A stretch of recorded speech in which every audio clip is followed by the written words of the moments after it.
Boa tarde. Hoje é 21 de dezembro de 2023, quinta-feira. Estamos reunidos, mas para uma sessão especial do nosso podcast do Grupo de Conjuntura. Hoje a gente inicia uma nova sessão, tá? Um novo espaço em que os alunos que nos apoiam no Grupo de Conjuntura vão fazer a apresentação um pouco do trabalho que eles estão realizando já há alguns meses atrás, tá? Todos os nossos trabalhos do Grupo de Conjuntura estão apoiados em um conjunto de levantamento de dados, em um conjunto de organização de dados e de discussões, que é feita basicamente por uma equipe grande de estudantes, alunos, tá? Eles vão se renovando com o tempo. Mas hoje a gente tem a felicidade, não, de poder apresentar alguns deles, tá? Estão conosco para falar, então, hoje, Antônio Aguiar Cabral, Dalino Ponciano dos Santos e Jasmine de Souza Pocenato, tá? Eles vão tratar um pouco da conjuntura brasileira, a conjuntura econômica brasileira e também, no caso de Jasmine, a conjuntura internacional, tá? Então, vamos começar com Antônio, vai ser o primeiro expositor, e a palavra está contigo. Você vai tratar sobre o nível de atividade, não? Basicamente. Perfeitamente. Obrigado a todos pela atenção aqui, por ceder esse espaço para que eu possa falar um pouco sobre o que a gente teve em atividade esse ano no Brasil. Começando rapidamente, é notável que o desempenho da atividade no Brasil em 2023 surpreendeu positivamente a sociedade brasileira. O cenário permite supor um possível crescimento anual de cerca de 3%, mesmo que as expectativas no início do ano tenham sido muito abaixo disso, mesmo as mais otimistas. A partir do terceiro trimestre desse ano, tem havido processo de aceleração, que em junho nós tínhamos uma expectativa de 3,8% no acumulado, mas agora temos de 3,2%, pensando já em dados de setembro. E desse dinamismo inesperado da economia, boa parte dele, pela ótica da demanda, foi oriundo de exportações e do consumo das famílias. Já na ótica da oferta, nós olhamos principalmente para agricultura e serviços. A gente teve uma queda ampla nos preços de commodities ao longo do ano, que não impediu o crescimento das exportações brasileiras, muito pela super safra desse ano e pela expansão acima da esperada da produção de petróleo e de minerais no país, que permitiram um forte impacto do setor externo no PIB de maneira positiva. Nós tivemos também uma queda grande nos preços de commodities, como já mencionei, e a super safra atuando também para reduzir a inflação nas famílias de renda mais baixa, que, somadas à queda de juros, reduziram a fragilidade financeira das famílias, que agora tinham mais renda disponível e menos inadimplência, que pode ser corroborado nos dados que nós observamos também a partir do segundo trimestre. Isso propiciou parte dos resultados positivos no consumo das famílias ao longo desse ano. A queda nos juros permitiu também uma queda nas famílias inadimplentes, que passou de por volta de 50,1% em julho de 2022 para 48,1% em setembro desse ano, 2023. E uma expansão no mercado interno também foi em grande parte causada por uma elevação na massa de rendimentos ampliada bastante por benefícios sociais, que levou a uma elevação grande da contribuição do consumo das famílias no produto brasileiro. A gente teve uma ampliação também importante do poder de compra, canalizada para o setor de serviços, que teve importantíssimo papel para o crescimento do PIB em 2023. O setor de serviços, muito intensivo em emprego, contribuiu com o seu crescimento no resultado desse ano para a redução do desemprego para uma escala de por volta de 7,7% desse ano que temos no país no dado do terceiro trimestre. Isso ajudou a sustentar não só o emprego também, mas o produto com resultados negativos na indústria de transformação, que agora é o assunto que eu vou tratar. Ela apresentou estagnação grande em vários setores e vários outros em queda também ao longo desse ano. O papel de serviço de utilidade pública em utilities, como chamamos, e água, esgoto, energia elétrica, junto à indústria extrativa, compensou bastante o resultado ruim disseminado em outras categorias. Essa perda de dinamismo na indústria repercutiu na queda na formação bruta de capital fixo, que trouxe resultados especialmente ruins no segmento de máquinas, equipamentos e construção. Um destaque maior para máquinas e equipamentos, especificamente para os caminhões, ônibus e relacionados. Ao mesmo tempo que a gente teve um momento na concessão de crédito direcionado pelo BNDES de 15,5% ao longo do acumulado do ano, a gente teve uma queda de 7,2% em recursos livres, também no acumulado até outubro, dos últimos dados que nós temos. Em especial, no financiamento de curto prazo das empresas, nós tivemos uma queda no desconto de duplicados e recebíveis, em 14,8%, e no capital de giro, de 17,2%, no mercado, novamente, de recursos livres. Cabe mencionar que esses dois mecanismos, o desconto duplicados e recebíveis e o de capital de giro, são mecanismos de financiamento a curto prazo para empresas, que as empresas dependem desses dois mecanismos para poder manter suas atividades acontecendo. Houve também um forte aumento na inadimplência nas mesmas categorias desses dois tipos de financiamento, duplicados recebíveis e oferecimento de crédito em capital de giro por parte das empresas. Entende-se que isso é causado pelo aumento do custo desse tipo de financiamento no mercado de recursos livres, ao mesmo tempo que ele se torna mais interessante no mercado de recursos direcionados. A gente também teve uma importação se mantendo em queda ao longo do ano, com destaque para bens intermediários. Olhando brevemente para 2024, para que a gente veja resultados que mantenham-se positivos ao longo do ano, que causem surpresas, assim como esse ano causou, interessantes para o produto, para a atividade brasileira, seria necessária uma elevação no preço das commodities, para poder, ou uma especial resiliência na agropecuária brasileira, que eu considero inesperada frente às adversidades climáticas enfrentadas por agricultores, especialmente no Sudeste e no Sul do Brasil, nesse momento. Além disso, a gente precisaria de resultados de petróleo que permanecessem positivos, o que talvez fosse mais provável frente à competitividade do petróleo no pré-sal, assim como devemos esperar um crescimento do consumo das famílias, também sustentados por essa constância de novos benefícios sociais e por políticas de crescimento do salário mínimo e políticas de valorização de outros setores que aumentariam o consumo das famílias, especialmente de baixa renda.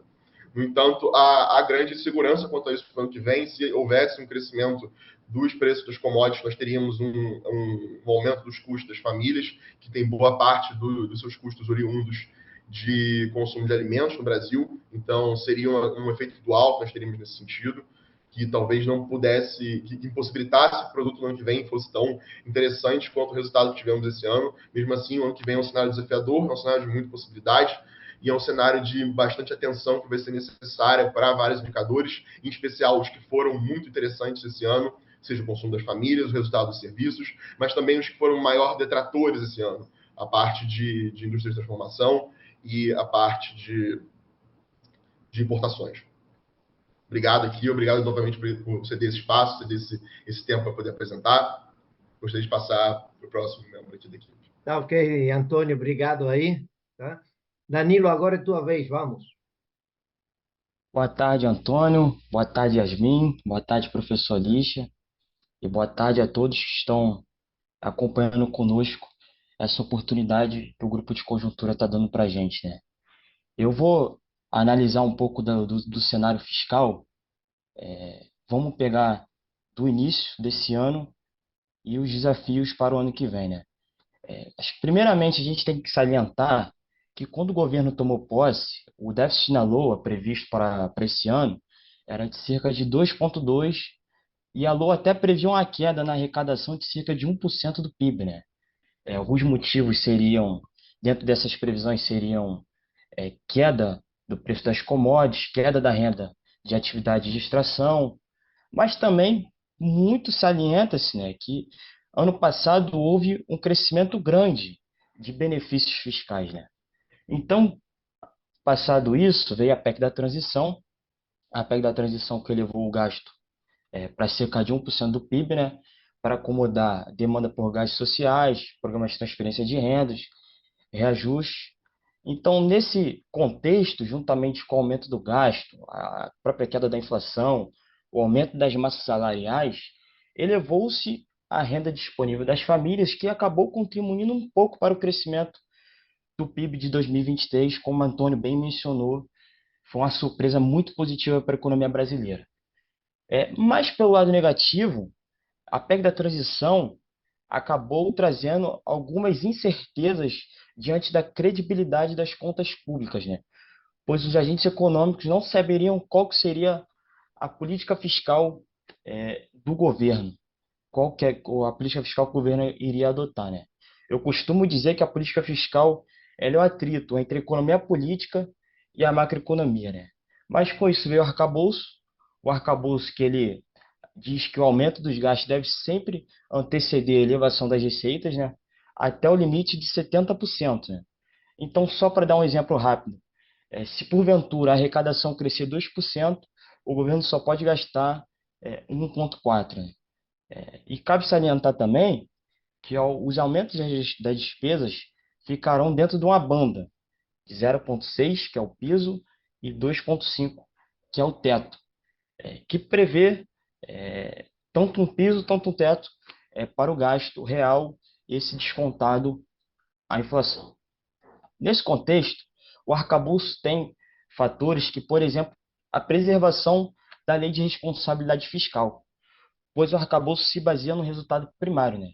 Então, é permitido o governo ter uma banda de 0,25 no resultado primário, tanto para baixo quanto para cima, né? E como o governo adotou e postulou medidas de déficit zero, o governo pode até apresentar um déficit de 0,25, que ele ainda assim irá estar cumprindo a LRF. Mas se porventura o governo não alcançar essa meta, vai acontecer e vai implicar em alguns contingenciamentos do gasto, né?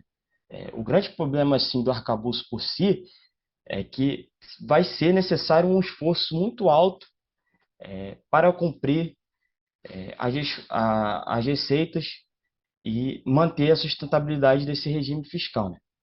Agora, para falar um pouco sobre o dado de outubro, que saiu, esse último de mês retrasado, o setor público consolidado acabou registrando um resultado positivo, que foi um superávit de cerca de 14,8 bilhões em outubro, e o governo central registrou também um superávit de cerca de 19,5 bi em outubro. Nos 12 meses, acompanhando de outubro para cá, no ano passado, se consolidou um déficit de cerca de 114 bilhões, o que equivale a cerca de 1,08% do PIB, né? Dessa forma, a dívida líquida do setor público acabou batendo cerca de 60% agora nesse mês de outubro. Inclusive, até se manteve estável em relação ao mês de setembro, que é o mês anterior ao dado no qual estou analisando, né? Mas cabe salientar que a dívida líquida do setor público, num ano, no acumulado do ano, ela aumentou cerca de 2,9, quase 3 pontos percentuais do PIB, né? E também a dívida bruta, ela acabou atingindo 74,6% do PIB, que acabou elevando 0,3% a dívida em relação ao mês anterior, ao mês de setembro. Agora, para comentar um pouco do ano que vem, a gente tem que salientar que o principal esforço para tentar, pelo menos, amenizar ou solucionar a questão fiscal vai muito se passar pela habilidade política do ministro Fernando Haddad. O ministro, até agora, vem tentando tomar algumas atitudes para alavancar o nível de receita do país, né? Por exemplo, o voto qualificado do CARF, a tributação sobre offshore, agora a PEC de subvenção, que inicialmente está um pouco bilionária, mas está sendo debatido, né? Mas também analisar a questão da sustentabilidade do arcabouço. Por quê? O arcabouço ele estima um ajuste muito maior do lado das receitas e a sustentabilidade dessa regra fiscal muito se passa pelo resultado primário, né? E com a adoção de medidas do déficit zero, inclusive o próprio ministro, há pouco tempo, ele brigou até com alas do governo para manter essa medida, o governo terá que fazer um esforço muito alto para cumprir pelo menos a banda de 0,25% de déficit. Se porventura isso acabar não acontecendo, aí o governo só vai poder aumentar sua despesa em 50%, não os 70% que eu havia mencionado, né? Mas também cabe salientar, né, que devido à nova política de valorização do salário mínimo acima da inflação e os benefícios sociais e os gastos esses são constitucionais, né, devido à rigidez orçamentária do gasto obrigatório, pode ser que a despesa alavanque-se acima dos 12,5% do teto do novo arcabouço fiscal. E isso acabaria ocasionando contingenciamento dos gastos públicos para determinadas áreas. E até mesmo sufocamento das despesas discricionárias, que é ali onde está o investimento público, o investimento em infraestrutura, que esse sim é essencial para até a indução do investimento privado. Essa é a minha contribuição e agradecer mais uma vez e boa tarde a todos. Tá. Obrigado, Danilo. Então, Antônio e Danilo têm apresentado a característica do cenário brasileiro, Antônio apresentou sobre o nível de atividade, Danilo centrou sua atenção sobre a questão fiscal. Agora vamos discutir um pouquinho mais o cenário internacional e a Jasmine pode falar um pouquinho então sobre política monetária e inflação no cenário internacional. Boa tarde a todos, os nossos ouvintes. Boa tarde, professor, meus colegas. Muito obrigada pela experiência e por me abrir essa porta para a gente, né? Eu vou falar um pouquinho sobre as decisões de política monetária internacional, saindo um pouco do Brasil agora, como o professor Licha comentou. Nós acompanhamos dentro do grupo de conjuntura 4 principais países, que são o Banco Central do Japão, o Banco Central Europeu, o Banco da Inglaterra e o Federal Reserve dos Estados Unidos, né? Vou dar uma pincelada um pouco sobre como foi a política monetária dos 4 nesse ano e já ver as perspectivas para 2024, que é o que a gente olha agora após essa última decisão, que a gente foca na política. O ano de 2023 ele foi marcado com uma alta inflação nos países, em comparação com o Japão, que tem a sua taxa negativa há muito tempo já, desde 2016, e eles têm esses juros negativos para combater a deflação e estimular o consumo e o investimento.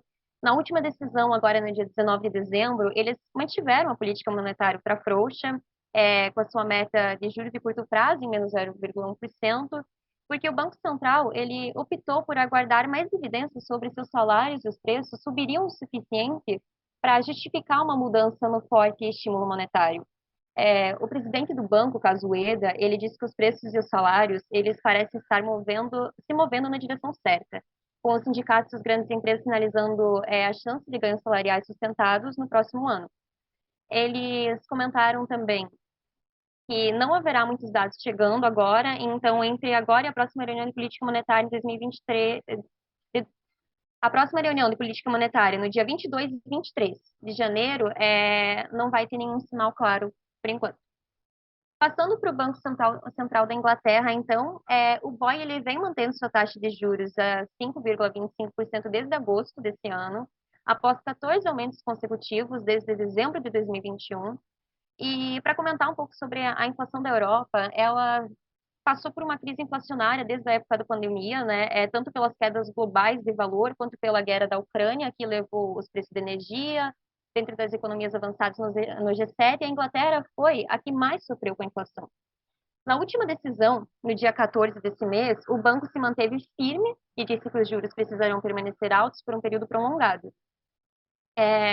Os sucessivos aumentos de juros, eles ajudaram a reduzir a inflação de mais de 10% em janeiro para 4,6% em outubro, e a gente deve levar em consideração que a meta de inflação é 2%, e ainda estão longe de alcançar essa meta, mas a Inglaterra está com 3,9% de inflação anual, levando em consideração a novembro. Agora a inflação está diminuindo, mas o que fazem eles terem uma postura mais hawkish é porque eles não sabem com muita clareza se essa onda desinflacionária é certa. Eles precisam ter mais certeza para começar a diminuir os juros. Então, dito isso, sabemos que precisamos olhar para o CPI deles ainda, precisa também ver o núcleo da inflação, no caso, a inflação de bens e serviços não voláteis, que excluem os alimentos e energia, que são voláteis, né? E a inflação de serviços, que também puxam muitas economias. Assim, eles estão esperando essas três coisas se alinharem, para a partir do ano que vem, eles verem se podem começar a reduzir as taxas. Passando para o Banco Central Europeu. A partir de 2022, eles começaram a aumentar suas taxas de juros até chegar a 4,50% em agosto. E as notas citaram, durante esse ano, o arrefecimento da inflação em setembro como fator para a decisão de manter as taxas de juros a 4,50% em outubro, após essas 10 altas consecutivas, né? Na última decisão, no dia 14 desse mês, eles apresentaram também uma postura mais hawkish em sua comunicação, mostrando-se mais preocupado com a inflação do que com a desaceleração da atividade econômica. Eles têm reconhecido também as pressões de preços subjacentes que estão diminuindo. A Christine Lagarde, presidente do banco, também disse que a inflação doméstica pressionada por custos salariais não estão cedendo. E essa questão dos salários é uma questão importante porque o custo do trabalho cresceu 5,3% lá no terceiro trimestre em relação a 2023. Então, essa pressão inflacionária, porque está aumentando o poder de compra ele aumenta a demanda e assim aumenta o preço numa economia, né? Então fica essa preocupação ainda para eles na decisão. A projeção do banco é que a inflação fique em média 5,4% em 2023 e a meta é 2%. Lembrando que esse 5,4% é uma média, tá? A inflação anual está em 2,4%, mas de qualquer forma isso não dá uma certeza para uma desinflação para eles. Por isso eles estão ainda bem restritivos para essa redução da taxa. Essas autoridades elas estão bem preocupadas em atingir a meta de 2% ainda no momento. De acordo com a Cristina, a inflação está muito resiliente, eu acho até a palavra que definiu a política monetária desse ano, e é preciso prestar atenção nos próximos meses, e ela também disse que nenhum corte foi discutido durante a última reunião de política. Entrando para o principal, então, o Federal Reserve, desde 2020 que ele vem aumentando taxas de juros e atingiu o maior patamar em julho de 2023, em 5,25% a 5,50%, e eles vêm mantendo sua taxa até então, e essa já é a quarta manutenção desde o período, né? O Fed ele fez mudanças pontuais no comunicado durante o ano, mantendo a mesma mensagem das anteriores. Os documentos eles permaneceram com o discurso de resiliência, voltando à palavra, da economia, e reforçando a inflação ainda alta, tá? E ressaltando que seu compromisso é trazer de volta também aos 2%. Na última decisão, no dia 13 desse mês, o FONC ele decidiu manter a taxa de juros dos Estados Unidos no patamar atual. Eles também, no caso, diferente dos outros países, o Fed ele foi um quão dovish era possível, né? No comunicado, reconheceram pela primeira vez a melhora da inflação no período recente e a desaceleração da atividade no terceiro trimestre desse ano. Na coletiva, Jeremy Powell, o presidente do Banco Central, ele reconheceu que houve uma discussão de timing para cortes e falando do avanço no esforço de combate à inflação, na necessidade de cortar juros antes da inflação corrente chegar aos 2%.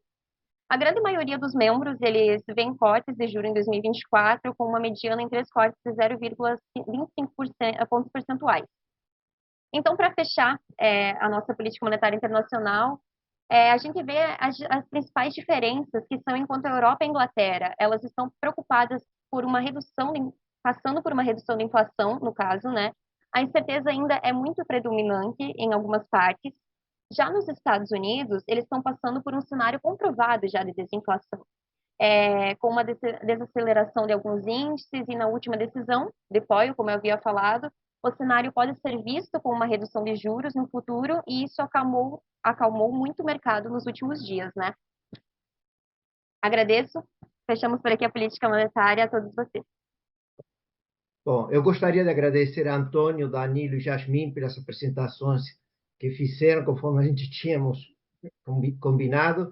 Agradecer também a vocês três por todo o trabalho que têm feito durante este ano, acompanhamento do Grupo de Conjuntura. Agradecer a todos os alunos que participaram do Grupo de Conjuntura e que têm trabalhado e desenvolvido um conjunto de tarefas e nos apoiado em vários aspectos, tá? A quem está ouvindo, assistindo, então, desejar para vocês um Feliz Natal, boas festas, um bom final do ano, e também desejar para todos um próspero 2024, cheio, não, de novos desafios e novas realizações. Entre essas realizações, teremos novas sessões especiais com os alunos fazendo apresentações. Esperamos ter vários destes encontros no próximo ano. A gente se encontra na segunda semana de janeiro, novamente apresentando, discutindo, debatendo a conjuntura brasileira e internacional. Um abraço a todos.